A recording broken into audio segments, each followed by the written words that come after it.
오늘 하나님 말씀은 창세기 3장 20절, 21절입니다. 우리 다 같이 합독하도록 하겠습니다.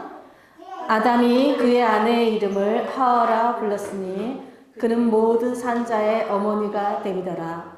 여호와 하나님이 아담과 그의 아내를 위하여 가죽옷을 지어 입히시니라. 아멘. 오늘은 용서가 흐르는 가정이란 제목으로 함께 말씀 나누도록 하겠습니다. 5월은 우리가 가정의 달이고 또 특별히 어린이날, 어버이날을 지나 이번 주간은 또 부부의 날이 있는 주간입니다.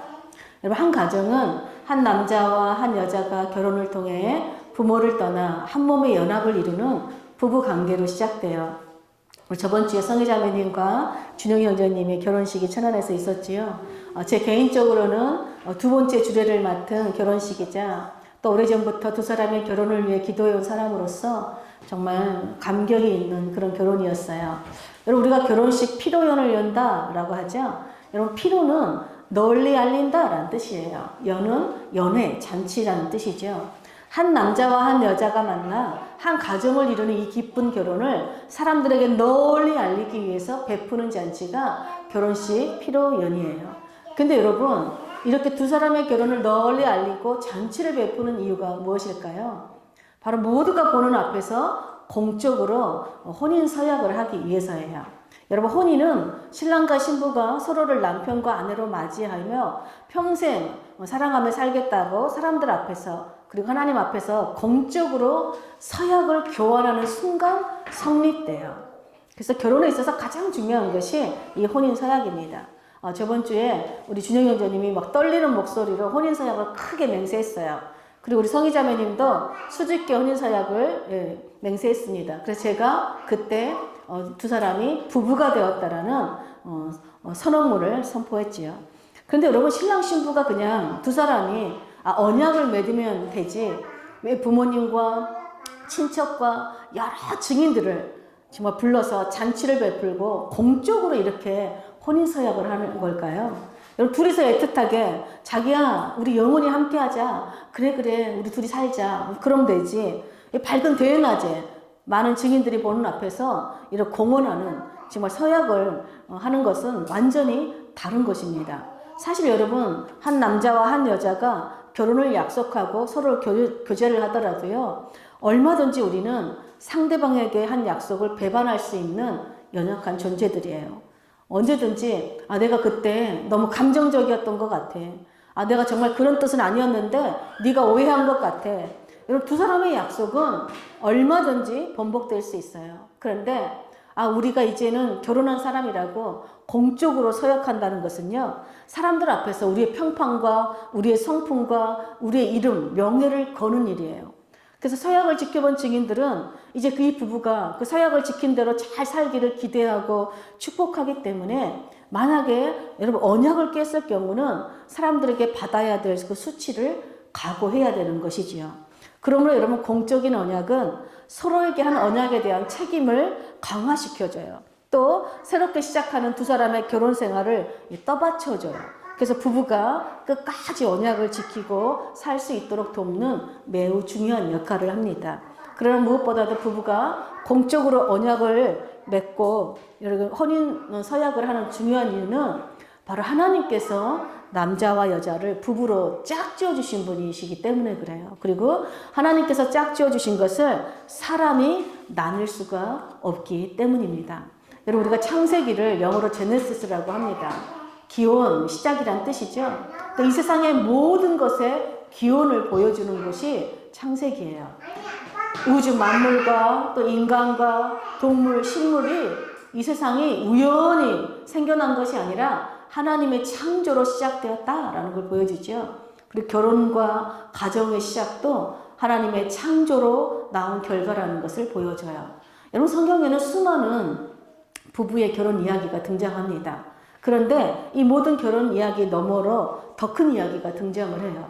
그러니까 인류의 결혼 이야기 속에는 인류의 역사만이 담겨있는 것이 아니라 인간의 삶만이 담겨있는 것이 아니라 하나님의 놀라운 구원의 역사가 들어있어요. 오늘 우리가 인류의 첫 번째 부부인 이 아담과 하와 부부의 이야기를 통해서 하나님의 어떤 구원의 역사가 담겨져 있는지 살펴보고 우리 다들 마음에 새기시길 축복합니다. 여러분, 우리가 알다시피 하나님께서 아담을 지으시고 아담이 혼자 사는 것을 보시고 좋지가 않구나, 혼자 있는 것이 하고 아담을 위해서 돕는 배필을 지어줘야겠다라고 하셨어요. 그리고 아담을 깊이 잠들게 하시고 아담의 갈빗대 하나를 취하여서 여자를 만들었습니다. 그리고 그 여자를 아담에게로 이끌어가서 짝지어 주셔서 두 사람이 부부가 되었어요. 이 모습은 마치 결혼식에서 신부의 손을 이끌고 입장하여서 신랑에게 신부를 이렇게 넘겨주는, 인계하는 아버지의 모습을 연상시킵니다. 여러분, 한마디로 아내는 어떤 존재라는 거예요? 하나님께서 친히 손수 남자에게 이끌어 주시는, 남자에게는 최고의 선물, 축복이라는 뜻이겠죠. 근데 여러분, 여자를 하나님께서 돕는 배필로 지었다라고 할 때, 돕다라는 것은 히브리 에젤인데요. 이것은 하나님께서 자기 백성들을 도울 때 쓰는 단어예요. 또 배필은 네게드라는 뜻인데, 뭐뭐 앞에 서다, 맞은편에 서다라는 뜻이에요. 그 여자는 어떤 존재냐? 남자보다 월등하거나 또 어떤 열등한 존재가 아니라 남자와 마주서는 동등하고 대등한 존재를 하는 것이에요. 즉 여자는 남자와 동등하되 남자를 도울 수 있는 것을 가지고 있는 존재이자 남자는 여자의 도움이 필요한 존재라는 뜻이에요. 근데 그렇다면 여자만 남자의 돕는 배필로 하나님께서 삼으신 것일까요? 사실 여자는 여러분 남자의 갈비뼈로 지음받은 존재예요. 여자의 근본이 남자에서 나왔어요. 그러니까 남자의 도움이 없이는 존재할 수 없는 존재가 여자라는 것이죠. 여러분이 갈비뼈는 구약에서 35번이라는 단어가 나오는데요. 이 창세기에서만 갈비뼈로 번역되었고 나머지는 다 옆구리다, 옆에 있다, 옆면이다 라고 번역되었어요. 매튜 헨리는 이 갈비뼈에 대해서 이렇게 해석했어요. 하나님께서 여자를 남자의 머리에서 취하지 않은 것은 여자가 남자를 누르는 일이 없게 하시기 위해서이며, 발에서 취하지 않은 것은 여자가 남자에 의해서 짓밟히는 일이 없게 하시기 위해서이며, 가슴에서 취하신 것은 여자가 남자와 동등하며 여자는 남자의 어깨 아래서 그의 보호를 받으며 가슴 곁에 있으며 사랑받게 하기 위해서다라고 해석했습니다. 여자는 남자의 부족한 부분을 채워주고 돕는 존재인과 동시에 남자의 사랑과 보호가 필요한, 이 남자의 도움이 필요한 존재라는 것이에요. 한마디로 부부는 서로 돕는 배필이라는 것이겠죠. 그래서 여러분, 하나님께서 여자를 아담에게 이끌고 갔을 때 아담이 뭐라고 말하죠? 이는 내 뼈 중에 뼈, 내 살 중에 살이다. 이 말은 내가 기쁠 때나 힘들 때나 내 몸처럼 사랑하겠다는 혼인서약과 같은 사랑의 고백이에요. 근데 그 다음에 또 아담이 뭐라고 말합니까? 이것은 남자에게서 취하였은즉 여자라 칭하리라. 즉 여자는 나와 동등한 존재로서 내가 아끼고 사랑하고 보호하며 살겠다라는 고백입니다. 이렇게 서로에게 여러분 충성을 맹세하며 최초의 부부가 탄생했어요. 그리고 이들 부부는 서로 벌거벗었지만 부끄러워하지 않았다라고 기록해요. 여러분, 벌거벗었지만 부끄럽지 않았다는 것은 서로를 있는 모습 그대로 받아들이고 존중하고 서로 도와주는 돕는 배필로 아름다운 부부관계를 시작하였다라는 뜻이에요. 그런데 여러분, 서로 돕는 이렇게 아름다운 부부관계가 서로 비난하고 짓누르는 아주 손상된 깨어진 부부관계로 전락하게 된 사건이 발생하죠. 그 사건이 바로 우리가 알다시피 선악과 사건이에요. 간교한 뱀이 여자를 유혹합니다. 근데 이 여자가 그 뱀의 유혹에 하나님께서 먹지 말라고 한 선악과를 따먹고 또 자기와 함께 있는 아담에게, 남편에게도 주자 아담이 함께 그 선악과를 먹고 맙니다. 이들은 선악과를 먹자마자 가장 먼저 자기들이 벗은 모습에 수치심을 느껴요. 그래서 무화과 나무 잎으로 옷을 만들어 입게 됩니다. 그러자 두 사람은 또 하나님의 낯을 피하여 동산나무 사이에서 숨어버리게 돼요. 여러분, 하나님께서 묻습니다. 아담아, 누가 너의 벗었음을 내게 알렸느냐? 내가 너에게 먹지 말라고 명한 그 나무 열매를 네가 먹었느냐? 라고 묻습니다. 이때 아담이 뭐라고 말합니까? 하나님이 나에게 주셔서 나와 함께 있게 하신 그 여자가 나에게 나무 열매를 주어서 내가 먹었습니다. 자신의 죄를 아내의 책임으로 전가시킵니다. 이 하나님께서 여자에게 묻습니다. 네가 어찌하여 또 이렇게 하였느냐? 그래서 여자는 뱀이 나를 깨물어 내가 먹었습니다. 또 여자는 뱀에게 모든 책임을 전가해요. 이 하나님께서 뱀을 저주하셨고 여자도 아담도 땅도 저주를 받고 부부는 에덴 동산에서 쫓겨나게 됩니다. 그리고 무엇보다도 여러분 하나님의 심판이 선고되죠. 너는 흙이니 흙으로 돌아가라 라고 말씀하세요. 여러분 흙으로 돌아간다는 말은 죽음을 의미합니다. 여러분 죄의 결과로 여러분 죽음이 임했어요. 죄는 모든 관계를 파괴시켜요. 하나님과 관계를 단절시키고 부부관계뿐만 아니라 인간관계를 파괴시킵니다. 그런데 여러분 이 모든 관계를 파괴시키는 그 중심에 죄의 핵심에 무엇이 있습니까? 바로 교만이에요. 내가 하나님처럼 되려는 것이에요. 여러분 아담과 하와 부부의 시작은 여러분 하나님의 은혜와 축복으로 만나서 서로 돕는 아름다운 관계로 시작되었어요. 즉 하나님의 말씀, 하나님의 언약을 따라 사는 관계였어요. 그런데 선악과를 먹은 아담이 변하게 되지. 어떻게 변합니까? 하나님 왜 나에게 이런 여자를 주셨어요? 내가 이 여자와 결혼하지 않았더라면 내가 이런 일이 없었을 텐데 자기 잘못은 돌아보지 않고 자기 죄를 부끄러움을 가리기 위해서 모든 잘못을 아내에게 덮어 씌워버렸어요. 하와 역시 자기 죄의 부끄러움을 알고 죄를 인정한 것이 아니라 뱀에게 모든 잘못을 덮어 씌웁니다. 여러분 교만은요 우리를 하나님의 그 은혜에서 떨어지게 하고 타락하게 하는 죄예요. 정말 소중하게 지켜야 할 우리의 사랑을 서로의 사랑을 잃어버리게 하는 죄예요. 교만은 자기 죄를 인정하지 않고 다른 사람에게 덮어 씌우는 죄입니다. 무엇보다 교만은 하나님의 말씀과 언약을 지키지 못하고 깨뜨리게 하는 죄예요. 그리고 그 교만의 끝은 저주요, 멸망이요, 죽음이었습니다. 그러므로 여러분의 부부관계나 또 인간관계에서 어떤 갈등이 있을 때마다 내 잘못은 없고 다 상대방의 잘못이라고 말하고 있다면 여러분 내 마음이 교만한 것은 아닌지 하고 점검하셔야 돼요. 또 내가 처음 아내를 사랑하기로 한 남편을 사랑하기로 하는 그 처음 사랑을 잃어버린 것은 아닌지 내가 하나님의 말씀을 따라 떠나 있는 건 아닌지 여러분 점검해야 돼요. 여러분 내 잘못을 인정하지 않고 처음 사랑을 회복하지 않으면 또 하나님의 말씀을 떠나 있으면 그 부부관계는 또 인간관계는 죽은 관계가 되기 때문에 그렇습니다. 여러분 인류의 첫 부부는 하나님의 말씀에 불순종했어요. 즉 하나님과 맺은 언약을 어김으로 하나님과 관계도 단절되고 부부관계도 손상됐어요. 그 결과 죽음을 선고받고 에덴에서 쫓겨나는 비극을 맞게 됩니다. 근데 여러분 이런 비극으로 끝난 것처럼 보이는 이 인류의 첫 부부 이야기 속에 놀라운 하나님의 구원의 복음이 담겨 있어요. 그 구원의 복음의 말씀이 오늘 본문입니다. 우리 본문을 다시 한번 읽어보겠습니다. 아담이 그의 아내의 이름을 하와라 불렀으니 그는 모든 산자의 어머니가 됨이더라. 여호와 하나님이 아담과 그의 아내를 위하여 가죽을 지어 입히시니라. 여러분 아담이 하나님의 심판을 죽음이라는 심판을 받았어요. 하나님으로부터. 그런데 그의 아내의 이름을 여러분 지금까지 여자라고 불렀어요. 그런데 하와라 부른대요. 하와의 뜻은 생명의 어머니다라는 뜻이에요. 조금 전까지만 해도 모든 죄의 원인이 이 여자 때문이다 라고 자기 죄까지 다 덮어 씌운 이 아담이 자기 아내의 이름을 더 이상 여자가 아니라 하와 생명의 어머니다 라고 불렀다는 것이에요. 이것은 무엇을 의미할까요? 아담에게 어떤 변화가 일어났음을 알 수 있지요. 그것이 무엇일까요? 바로 자기 죄를 회개하고 아내를 용서했다는 것입니다. 그래서 아내를 생명의 어머니라고 위로하고 축복하는 이름으로 부를 수 있었다는 것입니다. 그럼 자기 죄를 인정하고 아내를 용서하자 다시 처음 사랑을 회복하고 서로 돕는 부부관계를 회복할 수 있었던 것입니다. 여러분 부부가 서로의 잘못을 용서하면 큰 변화가 일어납니다.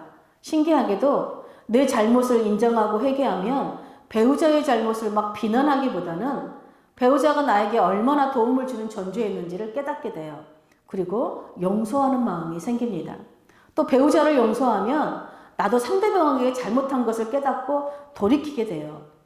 그때 내가 이렇게 도와주었더라면 우리 관계가 깨어지지 않았을 텐데 라고 깨닫게 되죠. 물론 부부관계뿐만 아니라 인간관계도 역시 마찬가지예요. 아마 아담은 그 잘못을 깨달았을 거예요. 내가 우리 아내가 선악과를 따먹으려고 할 때 내가 분명하게 먹지 말라고 막아섰었어야 되는데, 내가 그렇게 아내를 도왔어야 했는데, 뱀의 유혹으로부터 아내를 보호하고 지켜야 할 책임이 남편인 나에게 있었는데, 내가 아내와 함께 아내를 내버려 두었을 뿐만 아니라 아내와 함께 죄에 동참했으면서도 내가 아내에게만 모든 잘못을 덮어 씌웠구나. 내가 내 아내를 옆에 두고 보호하지 못하고 내가 발 밑에 두고 깊은 상처를 주고 그 상처 주는 말로 아내를 짓눌렀구나. 이렇게 깨달은 거지요. 하와는요. 하와 역시 뱀이 나를 유혹할 때 내가 독단적으로 행동하지 말았어야 되는데, 내가 그때 남편에게 물어봤었어야 되는데, 남편의 말을 듣고 내가 순종했어야 되는데, 내가 남편의 옆에 있지 않고 내가 남편의 머리 위에 서려고 했구나 라고 서로의 잘못을 깨닫고 인정하게 된 것이죠. 그럼 아담이 아내의 이름을 하와라고 부르는 모습에서 부부가 서로에게 교만했던 죄를 회개하고 용서하는 그 아름다운 모습이 담겨 있음을 알 수 있습니다. 여러분, 서로를 용서하자 더 이상 죄의 상처에 갇혀 서로를 비난하고 짓누르는 관계가 아니라 다시 서로를 돕고 축복하는 관계로 회복되었음을 알 수 있습니다. 여러분, 교만은 모든 관계, 즉 하나님과 부부관계와 인간관계를 파괴하여 우리를 죽음에 이르게 하지만, 여러분, 용서는 모든 관계를 회복시키는 생명에 이르게 해요. 그러므로 용서는 여러분 부부의 결혼생활뿐만 아니라 결혼생활을 유지하고 언약을 지키는 생명의 이런 강줄기와 같아요. 계속해서 흘러가는 것이죠. 여러분, 자기 아내를 발 아래 두려는 남편과 자기 남편의 머리 위에 서려는 아내는 교만하는 부부요, 서로 멸망하는 불행한 부부인 것입니다. 그러나 아내의 잘못을 용서하고 여전히 내 몸처럼 사랑하고 보호하는 남편과 또 남편의 잘못을 용서하고 남편을 순종하고 따르는 아내는 여러분 생명이 넘치는 행복한 부부예요. 이것이 여러분 용서의 강물이 흐르는 복된 가정이요, 하나님께서 축복하시는 서로 돕는 부부의 결혼 생활입니다. 그런데 여러분, 살다 보면 부부가 갈등을 겪고 또 감정이 상하면 막 언약을 깨고 싶은 위기들이 늘 찾아와요. 뭐 인간관계도 마찬가지죠. 저 사람과 관계를 그냥 끝내버리고 싶은 그런 위기가 찾아옵니다. 그때마다 부부는 서로에게 한 언약에 충실하기 위해서 용서를 해야겠지만, 사실 여러분 용서는 저절로 되는 것이 아니라 훈련해야 되는 일이에요. 여러분, 탈무드에 보면 이런 내용이 있습니다. 결혼은 6가지 요소로 이루어져 있다. 하나는 애정이고 나머지 5가지는 믿음이다. 처음 결혼 3주간은 서로 관찰하고, 다음 3개월간은 서로 미치도록 사랑하며, 그 다음 3년간은 서로 싸우면서 지내고, 나머지 30년간은 서로 용서하면서 보낸다. 여러분, 결혼은 한 남자와 한 여자의 사랑과 애정으로 시작돼요. 그리고 그 사랑과 애정이 식지 않도록 지키는 것이 바로 우리는 서로 언약을 맺은 부부라는 믿음이에요. 근데 그 믿음은 하루아침에 만들어지는 게 아니라 함께 살아가는 동안 서로의 허물과 실수를 덮어주고 품어주는 희생으로 만들어져요. 여러분, 그 희생이 뭘까요? 바로 용서입니다. 그러므로 여러분, 부부가 서로 용서를 주고받을 때 정말 그 언약에 기반한 깊은 신뢰관계가 여러분 형성되어서 어떤 위기와 유혹 속에서도 언약을 지키는 가정을 여러분 견고하게 세울 수 있는 것입니다. 여러분, 어제 우리 부부의 결혼 기념일이었습니다. 저도 아침에 일어나자마자 우리 부부의 결혼 생활을 여기까지 인도하시고 함께하여 주신 그 하나님의 은혜에 감사를 드렸어요.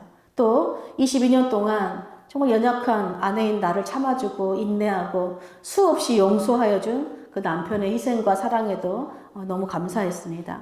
그리고 지금까지 남편을 참아내고 인내하며 용서한 제 자신을 향해서도 하나님 앞에 감사드렸어요. 그리고 남편과 함께 레스토랑에 가서 식사하면서 앞으로도 서로 용서하고 또 사랑의 언약에 굳게 서서 주님을 잘 따르는 또 부부가 될 것을 또 기도드렸습니다. 여러분, 아담과 하와가 서로의 잘못을 용서하자 놀랍게도 그 관계가 다시 회복되었습니다. 그런데 부부 관계가 회복되자 그 다음에 하나님과의 관계도 회복되었어요. 어떻게 알 수 있습니까? 바로 하나님께서 아담과 그의 아내 하와에게 가죽옷을 지어서 입히셨기 때문에 그래요. 여러분, 아담과 하와는요, 자신들의 죄를 깨닫고 부끄러워서 무화과 나뭇잎으로 막 자신들의 모습을, 자신들의 죄를 가리려고 했어요. 그러나 여러분, 우리의 죄를, 여러분, 죄는 그 무엇으로도 여러분 가릴 수가 없어요. 또 아담과 하와는 자신들의 죄를 어떻게 해서 부끄러우니까 막 상대방에게, 서로에게 전가시키려고 했어요. 그러나 여러분, 우리는 우리의 죄를 그 누구에게도 전가시킬 수 없습니다. 오직 죄가 없으신 하나님만이 우리의 죄를 사하실 수 있고, 죄가 없으신 하나님만이 우리의 죄를 전가시킬 수 있는 분입니다. 하나님은 아담과 하와의 죄를 여러분 가려주시기 위해서 가죽옷을 입혀주셨어요. 여러분, 가죽옷을 입히셨다는 것은요, 하나님께서 손수 창조하신 동물을 죽이셨다라는 뜻이겠죠. 여러분, 인간의 죄를 가리기 위해서 죄 없는 짐승이 여러분 대신 죽어서 희생 제물이 된 사건이 최초의 이 사건이죠. 이 아담과 하와의 죄를 가리기 위해서 하나님께서 동물을 희생하신 것은 하나님께서 이들의 죄를 용서하시고 다시 하나님께 나아갈 수 있는 구원의 은혜를 마련해 주셨다라는 뜻이지요. 그러나 여러분, 이것은 일시적인 방편일 뿐입니다. 왜냐하면 인류는 계속해서 죄를 짓고 죄를 지을 때마다 그때마다 동물을 죽여서 희생드려야 했기 때문입니다. 그래서 하나님께서 영원하고 단번에 우리 죄를 사하시는 그 구원의 방편을 마련해 주셨어요. 그것이 바로 하나님의 아들이신 예수 그리스도께서 우리를 대신해서 십자가에 달려 죽으신 사건입니다. 여러분, 누구든지 자기 죄를 인정하고 예수님을 믿으면 하나님께서 제사함을 해주시고 영원히 구원을 받는 길을 십자가를 통해서 열어두신 것입니다. 여러분, 인류의 첫 부부인 아담과 하와가 서로의 자기 죄를 인정하지 않고 막 비난하고 짓누를 때는 하나님으로부터 여러분 사망 선고, 심판을 받았어요. 그러나 자기의 죄를 회개하고 서로 용서하자 하나님께서 그들을 용서하시고 구원하시는 복을 주셨습니다. 그래서 아담도 자기 아내를 여러분 생명의 어머니라고 이렇게 부를 수 있었어요. 그러므로 여러분, 우리가 여러분 죄를 지을 때마다 또 죄를 깨달을 때마다 여러분 하나님 앞에 숨지 마십시오. 그 죄를 가리려고 애쓰지 마세요. 하나님 앞에서 그 죄가 가려지지도 않습니다. 또 우리의 잘못을 다른 사람들에게 막 책임을 전가시키려고 하지 마세요. 겸손히 여러분 하나님 앞에 나아가세요. 나아가셔서 여러분 우리의 죄를 아뢰고 여러분 회개하시고 또 서로에게 정말 다른 사람에게 용서하시기를 여러분 축복합니다. 여러분, 부부가 서로의 잘못을 용서하면요, 부부가 함께 하나님께 용서를 받을 수가 있어요. 여러분, 용서하지 않는 부부는요, 서로에게 미움과 증오를 끊임없이 시험거리가 돼요. 그런데 용서하는 부부는 시험이 올 때 서로 한 마음으로 돕고 연합하여서 시험을 이기게 돼요. 그래서 용서하는 부부는 더 친밀해집니다.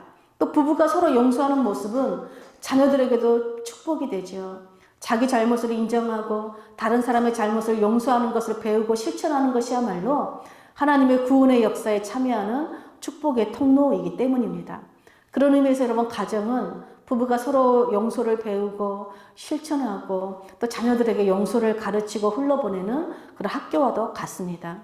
물론 용서하기 정말 힘든 심각한 죄들이 있어요.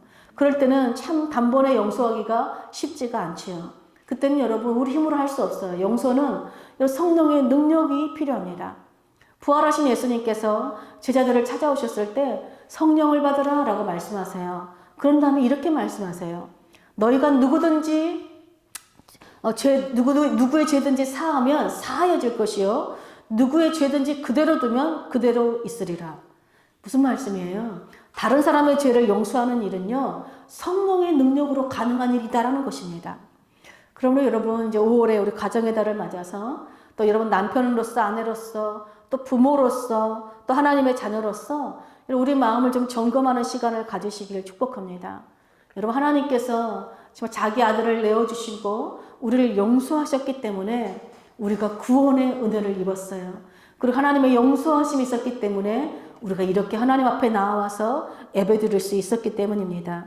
그러므로 혹시 우리 안에 여전히 어떤 사소한 부부 사이라든지 아니면 다른 인간관계든지 사소한 감정과 상처가 쌓여 있다면 여러분 남아있다면 쌓아두지 마시고 즉시 예수 그리스도의 이름으로 주님께서 저를 용서하신 것 같이 저도 용서한다고 여러분 마음속으로 또 입술로 선포하시기를 축복합니다. 또 하나, 도무지 내 힘으로 용서하기가 힘든 어떤 사람이 있거든 성령님 저에게 용서할 수 있는 힘과 용기를 달라고 여러분 기도하시길 축복합니다. 그리고 계속 용서할 수 있을 때까지 용서를 선포하는 여러분 되시기를 축복합니다. 그래서 하나님께서 예수 그리스도의 십자가를 통해서 베푸신 그 용서의 강물이 우리 삶에, 우리 가정에, 우리 교회에 흘러 들어와서 서로의 상처를 치유하고 회복하게 도울 뿐만 아니라 우리가 다른 사람들에게도 용서가 흐르게 함으로써 여러분 이 세상을 살리시는 그 하나님의 구원의 역사에 동참하는 축복의 통로들로 사시기를 간절히 축복합니다. 아멘.